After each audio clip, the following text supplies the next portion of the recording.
말씀에게 길을 묻다.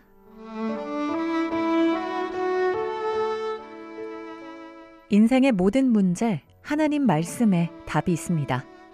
성경 말씀 속에서 인생의 길을 찾는 시간. 목요일 오늘은 북구 풍양동에 위치한 광주 동부교회 박태준 목사님께서 말씀 전해주십니다.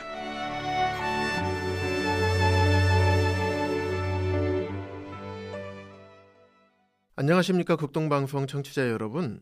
하나님의 말씀 앞에 마음을 여신 여러분 모두를 주님의 이름으로 축복합니다. 이 시간이 여러분의 삶에 하나님의 사랑과 구원의 은혜가 깊이 임하는 시간이 되기를 소망합니다. 지난 시간에는 사도행전의 마지막 부분인 사도행전 28장 23절과 24절에 기록된 말씀을 통해 바울이 전했던 하나님 나라와 예수 그리스도에 대해서 말씀을 나누었습니다. 바울은 로마에 도착하자마자 유대인 지도자들을 초대해서 자신의 무죄함을 설명하고 그들에게 하나님 나라와 예수 그리스도를 전했습니다. 바울이 전한 복음을 듣고 예수 그리스도를 믿음으로 거듭난 사람도 있었지만 믿지 않는 사람도 있었습니다. 예수 그리스도를 믿지 않으면 마귀와 그 사자들을 위하여 예비된 영원한 불에 들어갈 수밖에 없는 것입니다. 반면에 예수 그리스도를 믿음으로 그분이 나의 구주요 주인이시며 나를 다스리는 왕으로 여기게 되는 모든 분들에게는 하나님의 자녀요 하나님의 백성의 권세를 주신다는 것을 말씀드렸습니다. 오늘은 사도행전을 마무리하면서 하나님께서 사도행전을 통해 지금 이 시대를 살아가고 있는 우리에게 무엇을 말씀하고자 하시는지 살펴보고자 합니다.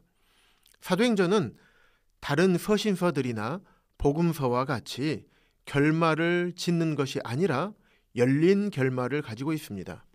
마치 사도행전이 아직 끝나지 않은 것과 같은 느낌을 줍니다. 바울이 로마로 압송되었고 이제 얼마 후면 순교당할 텐데 바울의 순교도 법적인 판결도 기록하지 않은 채 하나님의 나라를 전파하며 주 예수 그리스도에 관한 모든 것을 담대하게 거침없이 가르치더라 라는 말씀으로 사도행전을 마무리하고 있습니다. 이러한 결말에 대해서 신학자들은 단순한 미완성이 아니라 의도적인 결말로 보고 있습니다. 사도행전의 저자인 누가는 바울의 사역이 끝났다는 것에 초점을 맞춘 것이 아니라 하나님의 사역은 계속된다는 메시지를 남기려 했습니다. 사도들의 시대는 끝나지만 사도들을 통해서 전해진 복음으로 말미암아 거듭난 성도들이 생기게 되었고 그들이 함께 모여 교회를 이루는 교회 시대가 시작되었음을 선포하는 것입니다. 사람은 언젠가는 죽게 되지만 하나님의 복음은 믿는 자들을 통해서 계속 전파된다는 메시지를 주고 있습니다.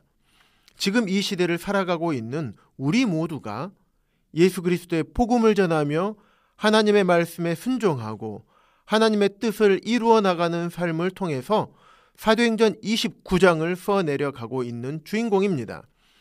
사도행전은 오직 성령이 너에게 임하시면 너희가 권능을 받고 예루살렘과 온 유대와 사마리아와 땅끝까지 이르러 내 증인이 되리라는 1장 8절의 말씀의 성취 과정을 보여주고 있습니다.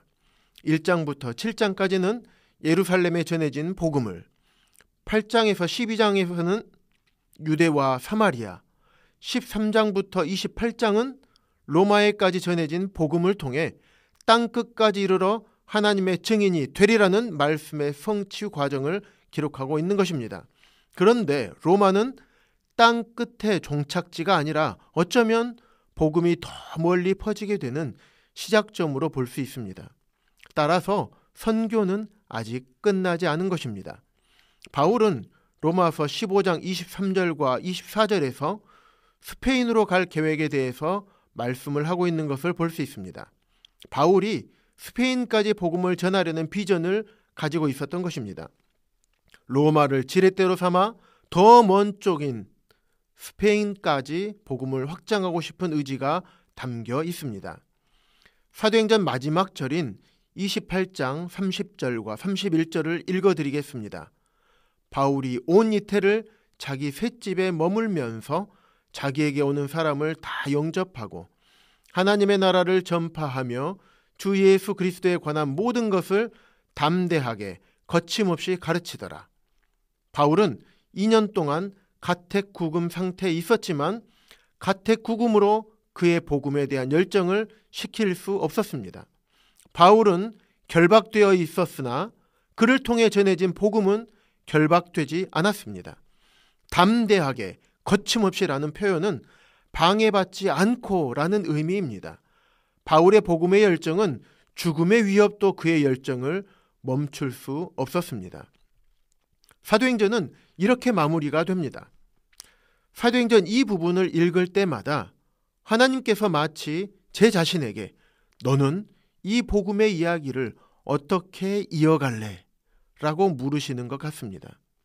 하나님께서는 하나님을 거절하고 떠나버린 하나님을 대적하는 마귀를 따라 살아가던 죄인들을 사랑하셨습니다. 예수님이 십자가에 못 박혀 죽는 것을 당연하게 여겼고 스데반이 돌에 맞아 죽을 때 그것을 주도했고 예수님 믿는 자들을 잡아서 가두고 죽이는 데까지 내어주던 것을 사명으로 여기던 사울에게까지 나타나셨습니다. 그리고 그의 눈을 띄워주셔서 그의 모든 죄를 십자가에서 담당해 주시고 부활하신 분이 바로 메시아 예수 그리스도라는 것을 알려주었습니다. 사울이었던 그를 바울이라 명하시고 복음의 반대자요 핍박자인 그를 이제는 복음을 위한 사도요 복음을 위해 자신의 일생을 바친 놀라운 하나님의 도구로 사용하셨습니다. 어쩌면 예수님을 알지 못했던 우리의 모습도 사울과 같은 모습이 아니었는지 생각해 보기를 원합니다. 하나님을 거절하고 예수 그리스도를 믿지 않고 육체의 정욕을 따라서 썩어 없어질 이 세상의 부와 명예, 쾌락을 쫓아 살던 사람들이 아니었습니까? 하나님께서 싫어하시는 죄를 즐기며 죄악의 낙을 즐기는 것을 인생 최고의 기쁨으로 여기고 살던 죄악된 인생들이었습니다. 그런 사람들을 죄에 따라 벌하지 않으시고 오히려 하나님의 독생자이신 예수 그리스도를 이 땅에 사람들의 죄를 대신할 대속제물로 보내셔서 십자가에 내어주셨습니다.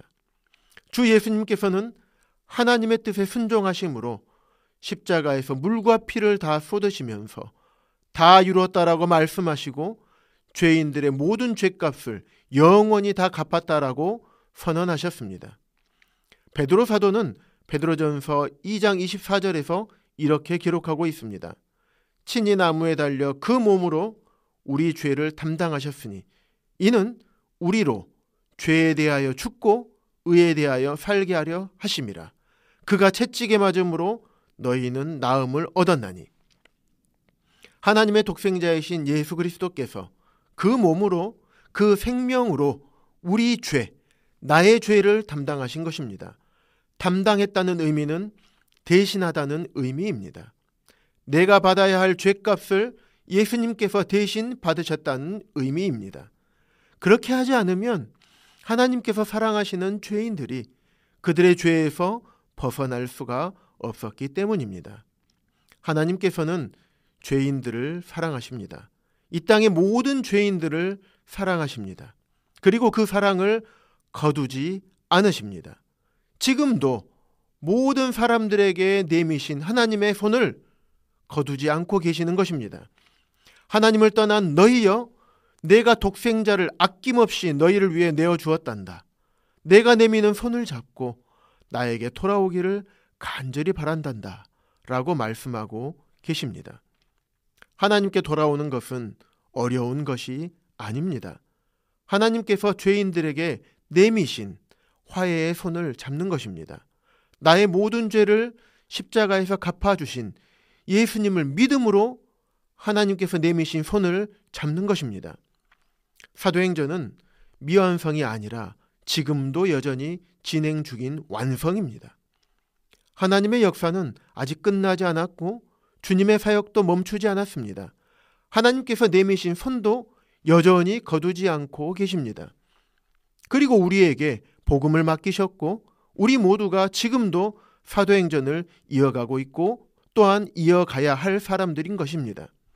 사랑하는 극동방송 가족 여러분, 예수 그리스도를 믿음으로 거듭난 모든 사람들은 사도행전 29장을 써내려가는 사람들입니다. 주님께서 여러분의 가정과 일터와 삶의 자리에서 여전히 일하고 계십니다. 그리고 그 사역에 여러분을 동역자로 부르고 계십니다. 사도행전의 이야기는 성도들의 발걸음이 멈출 때 멈추지만 성도들의 순종과 믿음의 발걸음이 계속될 때 하나님의 역사는 계속됩니다.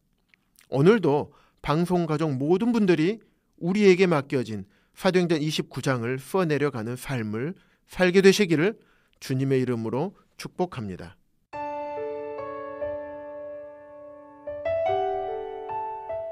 목요일 저녁 지금까지 북구 풍양동에 위치한 광주 동부교회 박태준 목사님께서 말씀 전해주셨습니다. 방송 듣고 신앙생활에 도움받기 원하시는 분은 010-4120-8007번 010-4120-8007번 광주 동부교회로 연락주시거나 062-373-1000번 광주 극동방송으로 전화주시기 바랍니다.